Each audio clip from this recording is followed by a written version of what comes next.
What actually breaks during scaling, and why no one warns you? Scaling doesn't usually break what you expect. It doesn't break revenue. It doesn't break demand. It doesn't even break the product first. What breaks is the invisible infrastructure you didn't know you were relying on. And by the time you notice, you're already managing consequences, not causes. Most founders think scaling problems are about hiring too late, hiring too early, bad processes, not enough capital. Those are symptoms.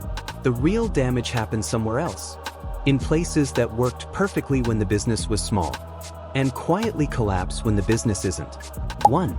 Scaling is not growth, it's phase change.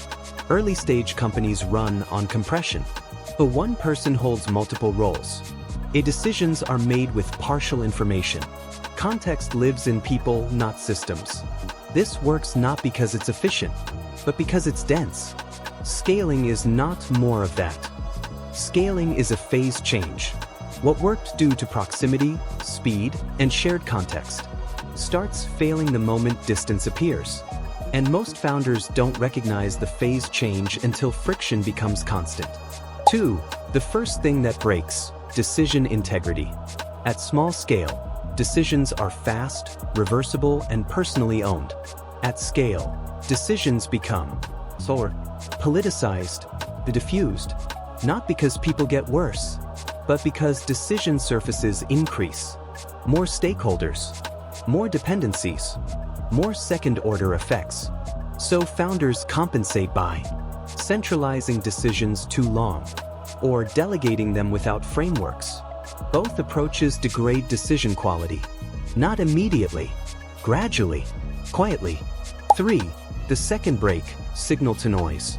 Early on, feedback is clean. Customers complain directly. Metrics are few but meaningful. Problems are obvious. During scaling, dashboards multiply. Meetings expand. Opinions outnumber data. Founders drown in information, but starve for signal. The organization starts optimizing what's measurable, not what's important. And because activity looks like progress, this failure mode is rarely flagged as a problem. Pattern interrupt. Here's the uncomfortable reality. Most scaling failures don't look like failure. They look like professionalism. 4. What really breaks: informal trust. Small teams run on implicit trust. You know who's good. You know who cares. You know who to check. Scaling replaces this with trust, reporting, but trust doesn't transfer cleanly into systems. So founders overcorrect. Too much process, which slows execution, or too little, which creates chaos. Either way, the original trust advantage erodes, and no KPI tracks that loss. 5. Why no one warns you? Because most people giving advice already survived the transition. They narrate the past using frameworks that didn't exist at the time. They remember outcomes, not confusion. Also, admitting this makes scaling sound fragile. Investors prefer deterministic stories. Operators normalize dysfunction to cope. So the warning never arrives. Not because it's secret, but because it's inconvenient. 6. The operator trap. This hits B2B and solo founders especially hard, because you're not just scaling a company. You're scaling yourself, your judgment, your availability. What used to live in your head now needs to live somewhere else.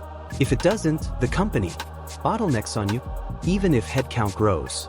This is how founders become busy but ineffective. In closing, scaling doesn't break your business. It exposes which parts were never designed to scale. Decision integrity, signal clarity, trust without proximity.